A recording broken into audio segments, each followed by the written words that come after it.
નમસ્કાર ખેડૂત મિત્રો, સ્વાગત છે બધા મિત્રોનું અમારી યુટ્યુબ ચેનલમાં. હું છું આપનો મિત્ર ભાવિક વઘાસિયા.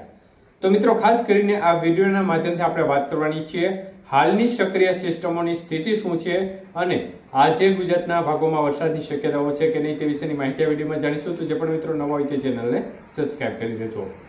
તો મિત્રો, સિસ્ટમની સ્થિતિ જોવા જઈએ તો એક સાયક્લોનિક સર્ક્યુલેશન સિસ્ટમ સૌરાષ્ટ્ર અને કચ્છના ભાગો નજીક જોવા મળી રહી છે. પશ્ચિમ સૌરાષ્ટ્ર નજીક આ સિસ્ટમ જોવા મળી રહી છે.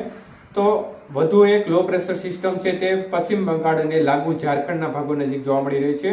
આ સિસ્ટમ છેલ્લા ઘણા દિવસોથી ત્યાં સ્થિર જોવા મળી રહી છે અને ભારે વરસાદ એ વિસ્તારોમાં આપી રહી છે. તો મિત્રો, ખાસ કરીને ચોમાસું ધરી થોડી વધુ ઉત્તર દિશામાં સરકી ગઈ છે. ચોમાસું ધરી ખાસ કરીને જે પશ્ચિમ છેડો છે તે સુરતગઢથી પસાર થઈ રહ્યો છે. ત્યારબાદ ખાસ કરીને લખનઉ, પ્રયાગરાજ, ડાલ્ટનગંજના ભાગો પરથી જે લો પ્રેશર સિસ્ટમ છે પશ્ચિમ બંગાળ નજીક ત્યાંથી પસાર થઈ અને દીઘા પરથી પસાર થઈ પૂર્વ બંગાળની ખાડીના ભાગો સુધી ચોમાસું ધરીનો છેડો જઈ રહ્યો છે. તો આ થઈ સક્રિય સિસ્ટમોની સ્થિતિ. તો મિત્રો, ખાસ કરીને સૌરાષ્ટ્ર નજીક જે upper air cyclonic circulation system જોવા મળી રહી છે પશ્ચિમ સૌરાષ્ટ્ર નજીક, તો એ સિસ્ટમમાં મુખ્યત્વે સૂકા પવનોની એન્ટ્રી થઈ ગઈ છે, જેને પરિણામે જે વરસાદની તીવ્રતા છે તે ચોક્કસપણે ઘટી છે.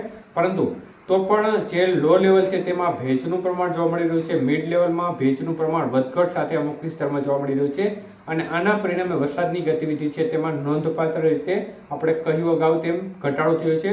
તો આજે પણ વરસાદની ગતિવિધિ એકંદરે ઓછી રહેશે, પરંતુ સૌરાષ્ટ્રના કાંઠા વિસ્તારો છે તેમાં છૂટાછવાયા રેડા ઝાપટાની ગતિવિધિ જોવા મળે.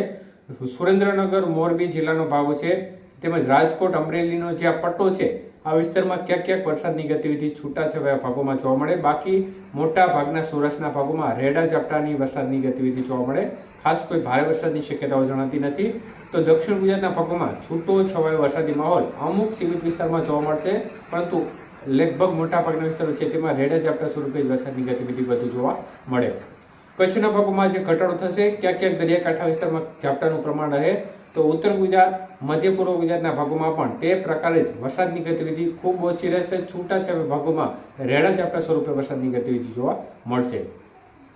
તો એકંદરે જોવા જઈએ તો આજે અનેક વિસ્તારોમાં સારી એવી વરાપ મળશે, પરંતુ રેડા ઝાપટા છે તે ચાલુ રહેવાની શક્યતાઓને કારણે જે આપણી વરાપ છે તે ભાંગી જતી હોય છે, રેડો આવી જતો હોય છે.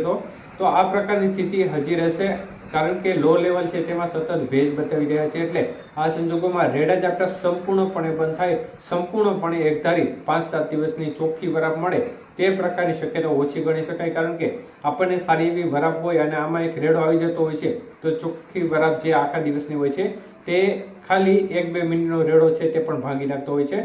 તો રેડા ઝાપટા સ્વરૂપે વરસાદની ગતિવિધિ જોવા મળશે. એટલે ખેડૂત મિત્રો, જેટલો પણ સમય મળે ચોક્કસપણે તમારા ખેતી કાર્યો ચાલુ રાખજો.